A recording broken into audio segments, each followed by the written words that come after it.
Good evening, everyone. Good evening, sir. So for today's video, we have a special guest, Mr. Baclayon. And for this video, he will talk about his story, about how and why he left med school. And somewhere along the way, I hope that you have lessons that you will learn from his story. And now let's get on with this. So, sir, very pleased to have you here for today's video. So, you can introduce yourself, your pre-med course, your school, and your school for now. Okay, thank you, Miss Cyden. So I'll start off with the introduction. My name is Jilan Isaiah T. Baclayon. I am a BS Biology graduate, batch of 2017 from the University of San Carlos. That was my pre-med. Then I entered CDU the August of that year, 2017, 2018. And I actually stopped after first year. So after I stopped, I took master's here in San Carlos. I'm currently taking it. I hope to defend my thesis this year, so I will be able to complete my master's degree this year. BS Biology in San Carlos. So for those who are in San Carlos, so shout out to them. And also for Sir Baclayon's batch for today, supposedly batch, so another shout out for them as well. For this video, we have our main topic.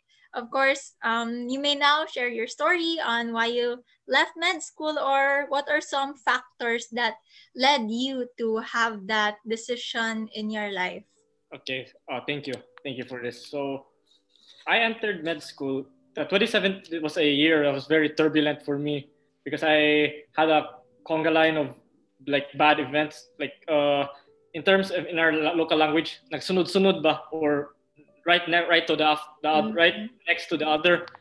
So in 2017, when I graduated, I had many problems, personal problems, and then it was at the time I was wondering if I should take medicine or not, because here in San Carlos, the biology here in San Carlos is actually very demanding. Unlike in other schools where it's no offense to them, and I don't mean any offense, but based on what is observed from others and not mine, is that biology in most schools is just where people go to shift if they get advised to shift from their courses. So here in San Carlos, they actually train us. But here in San Carlos, aside from mostly, especially from first year to third year, the subjects are mostly research-oriented or field work, like ecology, biodiversity, or botany. And also San Carlos has a handful of scientific equipment or lab equipment that other schools do not have. So it really focuses on research. It was only in fourth year, specifically in around second semester of fourth year, where they will have medical-oriented subjects such as histology and parasitology. It's the emphasis for those, but the previous 3 years is actually meant for like research, especially like if you want to go to the field of research and all. I realized that my life is so busy. There's so many things to study. And I was wondering, if this is my life in San Carlos, so many things to study, what more in medicine? Because I already heard the stories, or it's a fact that there will be a lot of things to study in medicine, and what I learned in undergrad, which is the tip of the iceberg. And then when the last 4 months of the school year in 2016-2017 came, around January to April, that's when many bad things happened. It was like happening right the next thing after the other. I didn't have time to recuperate, or correct me if not, I didn't have time to recover from each. That's why I graduated. It was kind of bittersweet, but I wasn't yet ready to embrace the next phase of life because somehow I get attached to a place. But then after the graduation, then we had to start the application for medicine. My parents, who are doctors and graduates of CIM, sort of encouraged me to go to CIM. My dad is a pulmo and my mother is a pedia. And also my cousins who are also my neighbors. All four of them are all doctors. And the uncle was also a doctor. So that's why and then also my other cousin from my mom's side, there's two of my cousins who took medicine at the time. One was about to take the board, and the other is second year. So they really said you should take medicine and like that. But then at that time, before I was really passionate when I was like younger, let's say first year, second year. It was only in fourth year I started like what do you call this? Having second thoughts because of how busy the semester was. I didn't even have time for myself, and then so after that we applied to CIM, and then like first choice, my parents really wanted me to go to CIM, but I said like I just want to go to CDU because I don't want the pressure in CIM because I've heard the stories. Then my mom also suggested go UC Med because UC Med was then new at the time, only 2 years old in fact. So we went around all the schools, and I also considered Gulyas, but then some people tell me like don't go Gulyas because I heard it's this and that. If you want a good product, okay, I'm not no offense, this is what I heard lang. I don't want to badmouth any schools. And then after that, first CIM interview was around May 2017, and then when I got interviewed, I was like, I got intimidated by the interviewee. He was a doctor, and he was answering. He was like he was really like, what do you call that? He spotted some red flags in my application. Like first, why low and math score? My math score first was only like, if I could recall, 71 or 75%, like the percentile score, and then he was like somehow more irritate because CIM has a cutoff, like we only accept like 90s percentile, something like that. And then so he considered, and next he asked one of my grades because why did I have a failing grade in one of my minors, logic, pajud. I was like, it was a difficult one, and I took that logic in summer 2015 and I passed it. And it's like wondering, so he got somehow irked. So that's why I think I didn't want to go CIM. But the doctor who interviewed me then said he will reconsider. But then when they re-interviewed me again, like what do you call that? Like I was in probation status. After that I just declined and I went to CDU. I got accepted on the spot. Then okay, so just fast forward to 2017. I actually had a good summer, so I had to enjoy what freedom I had. When medical school already began in August of that year, I had cold feet upon entering. Like I was already shaking in the car because I heard the stories. And when I went to CDU, I actually had a hard time adjusting the first week. I made a lot of friends. That's a good thing. I can adjust to new places. It's just that I was still somehow attached to San Carlos, and I wasn't ready for the next phase of life. The first week was the orientation week. I got to meet my SGD group mates, and we formed a bond. But I'll just say a funny story. Once it was the third day of the week, and second SGD like practice, and we got one of the strict preceptors, and I so happened to be the leader of that day. So prior to the entry, we were like, let's hope we don't get the strict instructor. And next thing you know, when OPE, it was the strict instructor. And of course, I was the leader that day. And all the yaw of the instructor, although not personal, was directed at me. And I was like, I bore the brunt of it. But then came then after that week was the first exam. Then I was already like burnt out. It's just the first week. I already heard like a few already surrendered, even if it was not already first week. But there was a silver lining because it was still somehow less. It was still chill. And then there was intrams. That was the lucky part for us. Intrams was already like sandwiched in between the first 2 weeks, so we got at least a breathing room. The hard thing began actually somewhere around after October when we began the musculoskeletal system, block 3, I think. Block 3. The special senses and nervous system. Was there like everything was so difficult because at the time medicine already changed to the August to day schedule, so we were like 2 months behind the rest of the entire CDU. So if the entire CDU has this 2 months before, and here in medicine ours is 2 months late. So yeah, we didn't. So it was so hard. Our sem break, let's say our sem break was still very far. Well, many of us already burnt out. August, December, diba? And then us, when the musculoskeletal system began, it was like so difficult. There's so many nerves, muscles, and bones to memorize. That was the part I started having a hard time, and that's also the part where we'd have everyday arguments with my parents. I really wanted to quit Santang Napay time, and it was still within the grace period of having a 50% refund. And after the block, I knew I failed that block. Like, let's be honest, I knew my performance, but then my parents always pushed me to go, like, see how far you can go, like a test of resilience. So and then later, the next sem after Christmas 2017, so wala na ang refund grace period. You can quit, but wala na ang refund. It was around the 1st of February, if I could correctly remember. That was when they will announce the grades of our block 3. And that's why my advisor, my what do you call this again? mentor, sorry, correct. Mentor was really blunt. She said, my score is very bad, that it is gonna be like a very big pull down. So if you like, there, you have to bake Bawi the next blocks if you want to continue. I already knew it was it. Muna to, like end game na, nail na coffin, because the block after block 3 is also a difficult block. I think it's block 4. Block 4, which is the internal organs. Hima, mga... Ano, block 4 was tolerable. The block after that, digestive, that's very long. Yes, digestive, respite.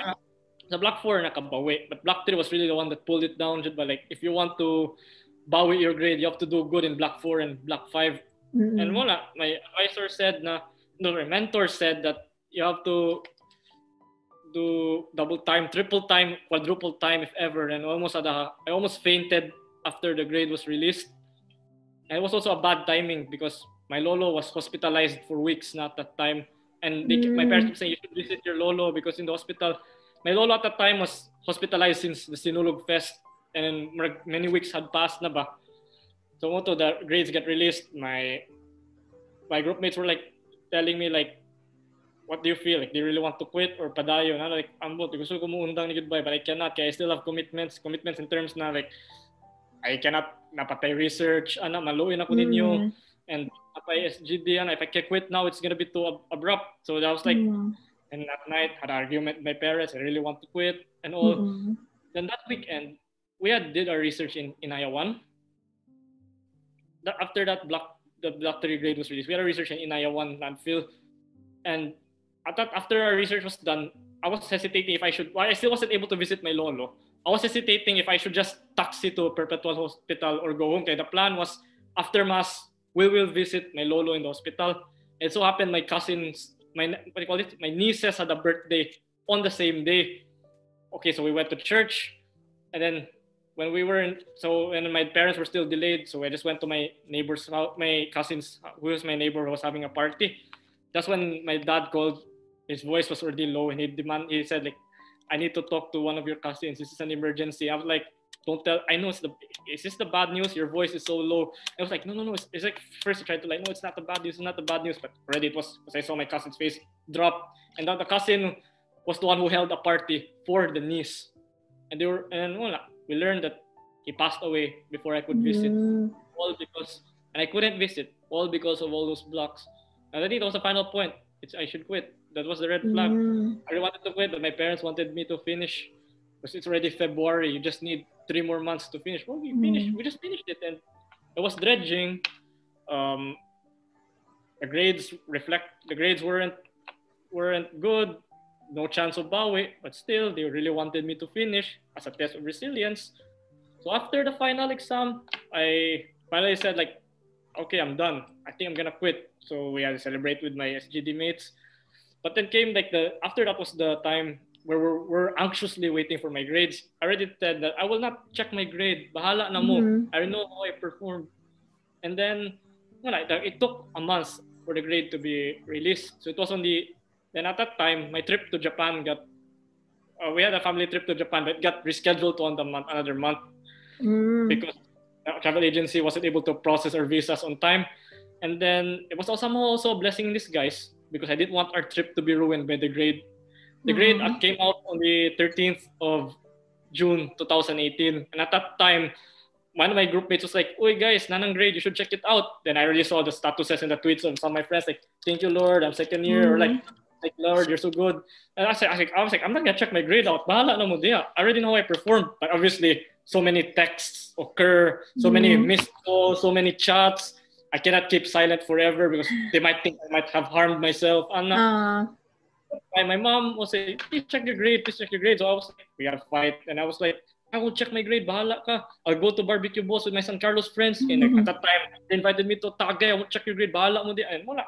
They're like, please check your grade. Para lang closure. And I was like, I really insisted. I'm not going to check my grade. But eventually, so many notifications really showed up my phone. Like, uy, musta naman ka Dila? First, it was just about showing, asking, how are you? But later, it became concerned naman. Because I thought, I may have harmed myself or went elsewhere. Of course, I was forced to make a statement like, okay, I'll check my grades, but I already tell you ahead, guys, and also to my parents, like, it's bad. Do not expect a last-minute miracle. So when we checked, and everything was history. Then muna, wala ko gusto. And I really wanted to, like, in my own words, I really wanted to run towards the Navy office. Kaya gusto na ko mo appeal, but it was a rash decision. I wasn't prepared for that yet. And mo to ni suggest ng papa na balhin si Gulyas kay mas sayon. I was like, I didn't want to, kaya pareha lang story. In the end, you didn't like it, man. Then as the month go by, dami na yung tao like, hey, Jilan, if you plan to go back to CDO, I can give you my notes. I was like, okay, just put it here. I'll decide next month. And then I just told one of my really close friends in college, like, bye, ikaw lang ako yung di na ko mapadayon. Like, many people really came out for their support, Mangod. Like, it's not the end of the world. And I can always transfer med school, or you can always repeat in CDU if you want, or transfer med school somewhere else, or transfer a course. Obviously, it's already like lying to yourself if you continue and you don't like it, and it's just gonna destroy your mental health even further. So, I just made it special. Like, okay, I'll decide in 2 weeks. Give me 2 weeks. So between those 2 weeks, I retook the entrance exam of San Carlos. I already want to take masters. Okay, I saw a pamphlet and a video from our department. Now it's good to take masters programs in Carlos because it's well known. You could have other opportunities abroad.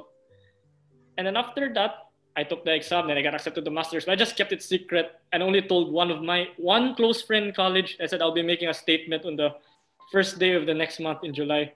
So in July, I made the big announcement na munda na ko med school. Much to everyone's surprise, and not surprisingly to the disappointment of my relatives who were like gaslighting. One uncle said like, oh, you're gonna be poor forever because you won't be able to treat your future children with Jollibee. That's so heartbreaking. Something like that. And I can see that some were like smiling lang, like, I'm happy for you, but in reality they were like loathing that decision, like, you broke the streak, something like that. And then I just prepared for masters. So our trip to Japan was there. I got something to forget about the grades. Then masters, when I came back to San Carlos, it was already the new San Carlos. It was after the transem, like already the new curriculum to adopt the senior high who graduated from the first senior high batch who graduated from the senior high. And there in San Carlos, some people were surprised why I came back, despite I made a big announcement. And then they were like, some found it like sayanga. First, like, "Oy, sayanga ba? You should have continued here." And I go like, "No, I had enough. Like, enough is enough. You should know when you should quit." They were like, "Oh, okay. I wish you the best." And I came back to San Carlos. I saw some of my old friends from the younger batches, and some really supported my decision. They said it was even brave because you went against the norm. And after that, in San Carlos, I found what I want. I felt belonged once more. Although some would call me out for going back to your comfort zone. Okay, you won't grow and all. But then I said, like, this is not comfortable at all. You don't understand like how many things, even masters, there's so many things to study and there's many field works, which I like. Getting your hands dirty or getting dirty in the mud or the forest. It's not easy, true, and it's not comfortable, but I feel complete. So after that, I found my belonging in San Carlos. I was already starting my thesis in 2019, pero na-delayed during the pandemic. So 1 year delay, you'd go. And karoon ako nakasugod thesis, and I hope to defend this year and be able to graduate. Maybe I'm claiming it December 2021 with my degree. And that's my story. Wow. Hearing your story, sir, I know that you have faced a lot of challenges, especially with your relatives coming from a background of family of doctors, right? So you're really brave enough to go out. They say that you said that you were keeping yourself at your comfort zone, but it sounds to me like you broke out from the norm, and that's breaking out of your comfort zone. Just like what you said, if your heart is not in it, if you know that you should quit. In my case, I had friends now who also doubted themselves, especially in the first week. So as far as I remember, we were 200 at first, and then after 1 week of our first year class, we were like 190 na lang, and then 180. So we kept going fewer and fewer. And also in the first sem, a lot of my batchmates also dropped out because they said that their heart wasn't in it. So Correct. In your case, sir, your heart wasn't really in it, no, with medicine. No matter how much culture you have with your family about talking medical stuff, but It was like, yeah.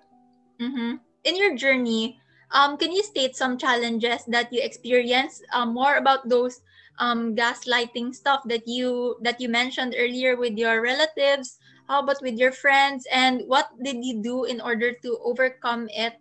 And then, especially with mental health, sir.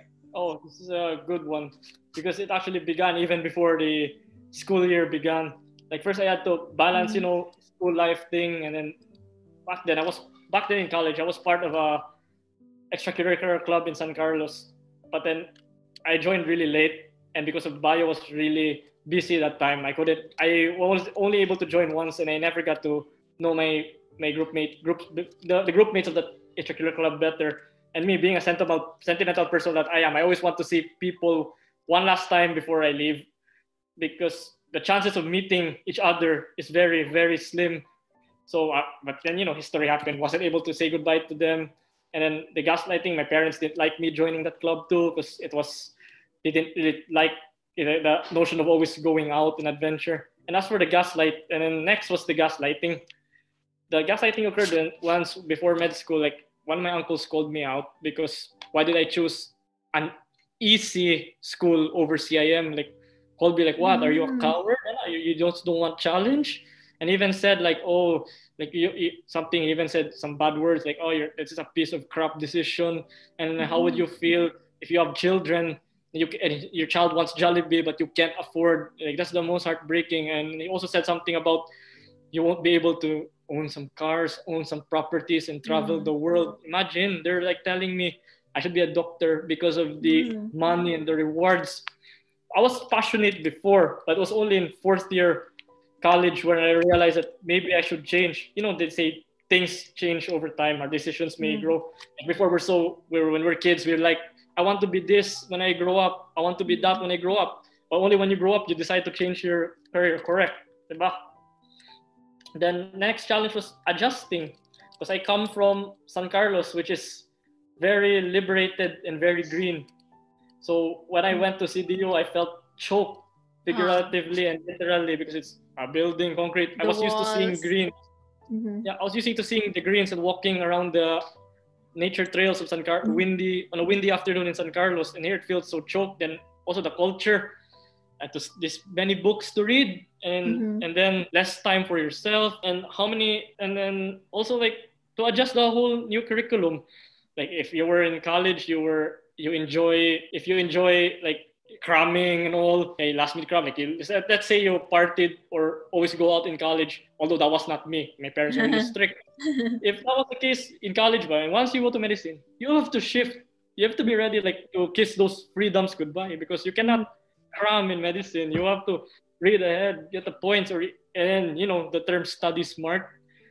Like do not study hard, okay? You'll just be burnt out. Study smart, you get to the key points. I wasn't ready for that because as I said, the factors came because I had cold feet upon entering. And then with the challenge with meeting new people is actually all right, because I got to mingle really well with my SGD mates and my classmates. It was just that because I wasn't into it like unconsciously at first. Mura naglisod ko adjust, especially when it came to the harder topics, especially Block 3. Muna, my study, I think also sayop akong way of studying because deep inside I didn't like it. And wasn't able to adjust to the curriculum. Somehow my heart didn't belong into it, or I wasn't mentally prepared for it. But despite that, like always my parents tell me to be resilient, just try until it finishes. And maybe they were correct. Like at least I tried. Like there's something to be proud of. I'm like, although yes, I asked myself if that was really correct. I finished the 10 months, and I didn't quit. I showed I was strong. But in the case, my mental health really went down. So I asked myself, what if I quit if I quit October? Okay, at that time in my school year, San Carlos was still using the old curriculum. was only when I came back that they started using the new curriculum, the August to May. So if I quit October, at least, number one, I would have gotten the refund. Number two, I could still insert to the second sem in San Carlos na masters with the old curriculum. So I wondered, maybe lang ba, like, what if I did that? Maybe I wouldn't, my mental health wouldn't have suffered and it would have been discovered what I want earlier. So those were the challenges. And also had to fix the broken relationship with me and my parents because we almost argued almost every day, starting from November to the last day of school. Okay. So, but overall, despite those challenges, here you are now pursuing what your heart really wants and what your mind and what your body wants you to do. So, congratulations for you, sir, for that. Lastly, my question is, are there any advices that you'd like to give for those med students who are having second thoughts now if they will still continue with medicine? So what are some things that you'd like to impart lang for them? Well, this is a good thing actually because I needed to voice out this. I just needed the right platform and thankfully I found your channel, man. So thank you, sir. This is a lesson and I hope others will learn too because for one, medicine is really a serious course. Like it's also not cheap and the time you will dedicate to it is very long. If you don't want it, so you should, number one, know the red flags.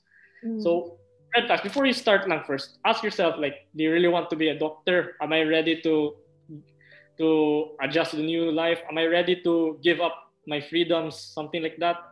Or it really lies down on passion. If you want to be a doctor, good and well. But if you're hesitating, I suggest you think it over 1,000 times or maybe even take a gap year. Like most of the channels I've watched on YouTube, especially I think one of your videos, I think her name was Bea. Yes, Bea.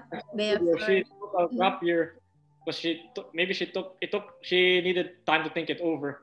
So that's one thing I can advise. Know the think it over. The number two, think it over and then know the red flags. Because the red flags start coming, especially if you, number one, for my case, my red flags is I stop eating, I get sick not at the right time, or sometimes you space out entirely. Like you just stare blankly because you don't know what to do. That's a red flag already, and you should reassess. And also, there's an advantage.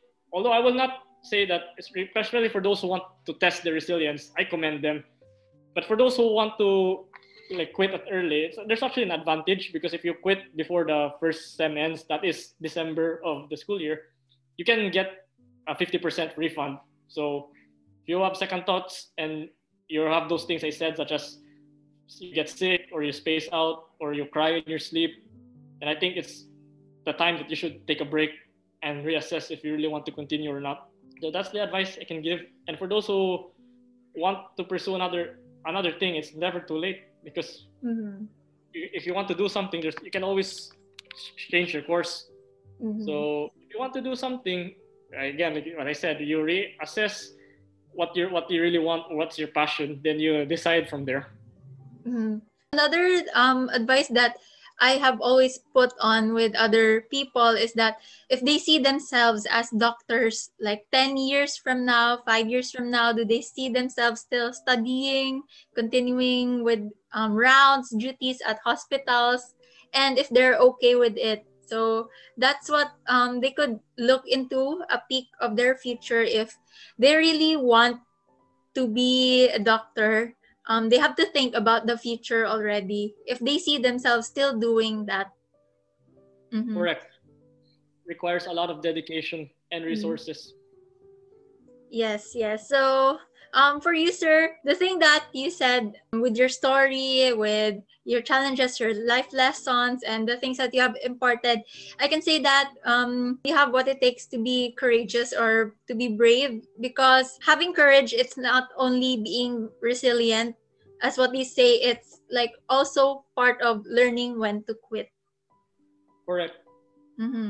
So thank you, sir, so much for these stories, these questions. I hope a lot of our viewers or future viewers here could also learn a thing or two, especially coming from you. I know not a lot of people have the courage to speak out, that they're very shy. There's this stigma that we have na if you quit med school, you're a quitter. But in reality, you are tough, you are brave, and you are very strong to go away from the norm. Thank you so much, sir, for this opportunity for me to have you as my host for today as well for this interview. So are there any things that you'd like to add pa, sir? Yes, just one thing. It's about the toxic Filipino culture, especially here. Like, especially my relatives, like gusto sila magpakita whose child is more skilled or Smarter, better. so that's why here they want their children to take professional courses, especially the one with license, because to them license equals smart. But especially if the child, that's not what the child wants, you'll just end up being like hindered. He or she cannot develop herself what she really want. Also here in the Philippines, there's a stigma. As you said, basta kung doctor or let's say nurse, PT, diba, they always like to associate it with wealth, like traveling abroad.